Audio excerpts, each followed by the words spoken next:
Good morning. I'm on my way to Edinburgh University. It is such a lovely day, surprisingly very sunny. In spite of being a Sunday, the roads are very crowded. People have taken to the streets to celebrate St. Patrick's Day. And I am here to attend a very important event today. I speak to my friends and I often get this, oh, it's chaotic, it's terrible, so many people have lost their lives. I wish I could help them in any way. But the big question is, why exactly is all this happening? Are we in any way responsible? People have stopped understanding the depth of it anymore. Thousands have lost their lives. There's only 4 hours of electricity per day. 70% of youth are unemployed.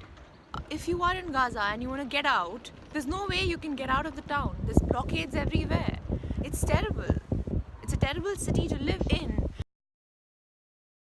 I want to make it clear that Britain owes a historic responsibility to the people of Palestine generally, to the people of Gaza in particular, and we should also remember to the people of Israel. And I'm going to begin by taking you through some critical texts. The first one you will probably recognise, the Balfour Declaration. His Majesty's government view with favour the establishment in Palestine of a national home for the Jewish people, and will use their best endeavours to facilitate the achievement of this object, it being clearly understood that nothing shall be done which may prejudice the civil and religious rights of existing non-Jewish communities in Palestine, or the rights and political status enjoyed by Jews in any other country. Now, if you try and put yourself back in 1917 and think of yourself as reading about this in your morning newspaper, and you would probably have thought it was a pretty good document.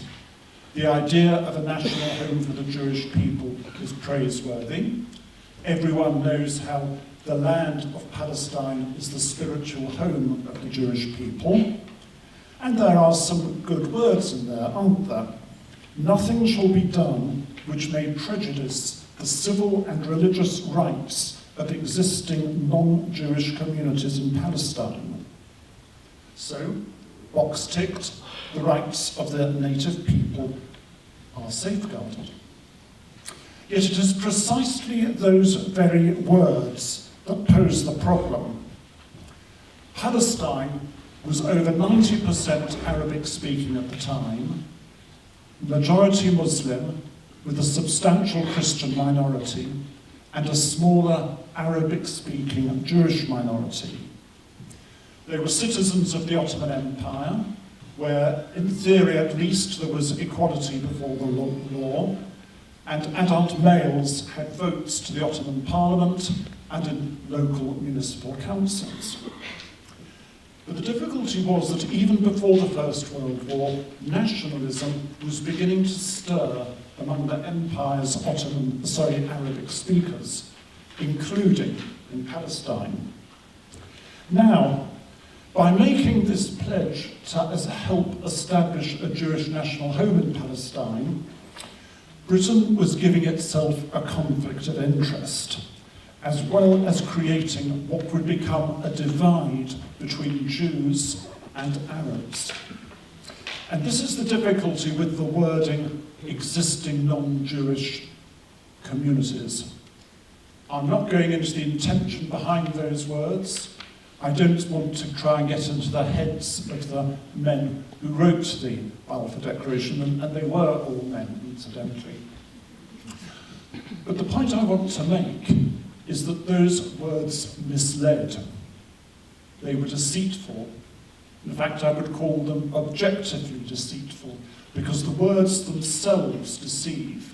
It does not matter what the intention of those writing the words was.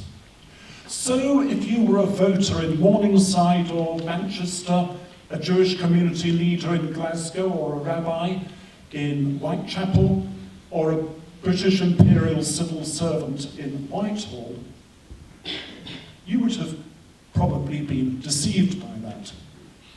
And therefore, when Britain started trying to implement the Balfour Declaration. Very soon, what it was doing led to intense feelings of resentment, turning into hostility on the part of the Arab population of Palestine. In 1920, there were riots with several fatalities. In 1921, there were more riots with more fatalities. And that brings me to my second document. So that's the one. Now, the riots began after a May Day brawl in Jaffa, and something that was sparked off that led to a lot of bloodshed. By the time it was over, there were 47 Jews who had been killed, and 48 Arabs had also been killed. All the Jews had been killed by rioters. I think most of the Arabs have been killed by the security forces trying to crack down. But then what happened 6 months later, and if you think in November 1921 was exactly 4 years after the Balfour Declaration, you find the Jewish Chronicle in London publishing a leader article attacking the official British Commission of Inquiry into the riots. Because the British Commission of Inquiry came to conclusions that the Jewish Chronicle did not like. It came to the view that the riots had not been premeditated, they had started spontaneously, and that the root of the trouble was the Balfour Declaration. And I'm afraid, if you look at the little bit at the top, the mandate over Palestine granted to Britain by the League of Nations was chiefly a direction, these are the words of the leader article, chiefly a direction so to govern Palestine as to fulfill the promise of the Balfour Declaration and to establish in Palestine the Jewish national home. This was how the newspaper viewed it. There's no real mention there, is there, of what should happen to the 90% of Palestinians who were not Jewish. And I quote that because I think we have got to say by 1921 we can see how a process of othering was taking place. Perhaps the saddest thing about the riots was that it led to a big divide between the Arabs and the Jews. The people who were attacked, the Jews who were attacked, were not just settlers. They were also members of the long-standing Arabic-speaking Jewish communities. People were being bracketed together on both sides. There were further, much more severe riots in 1929. And that, in the view of the Israeli historian Menachem Klein, whose book Lives in Common is on sale downstairs and which I recommend very thoroughly, that is, he thinks, when the divide crystallized. Before that, Jews and Arabs had lived together peacefully for hundreds of years. And that was before, of course, the Balfour Declaration, which I see as leading to the end of that.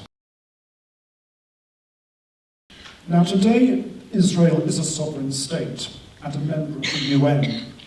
The existence of Israel is an indisputable fact, and no good can come from denying either its existence or its legitimate rights. But the Palestinians have not yet been able to exercise their right of self-determination, which entitles them today to all the territory that Israel did not take in 1947-9, and that, of course, includes Gaza. As I have explained, Britain denied them self-determination while it held the Palestine Mandate, and that denial is ultimately what has led to the tragic situation in Gaza today, and it is also one of a number of factors that have made the Middle East such an unstable place in the 7 decades since the British Mandate ended. Britain carries a responsibility towards the Palestinians who live in Gaza, who are victims of its betrayal of its sacred trust. And that is a historic responsibility that our government should acknowledge now.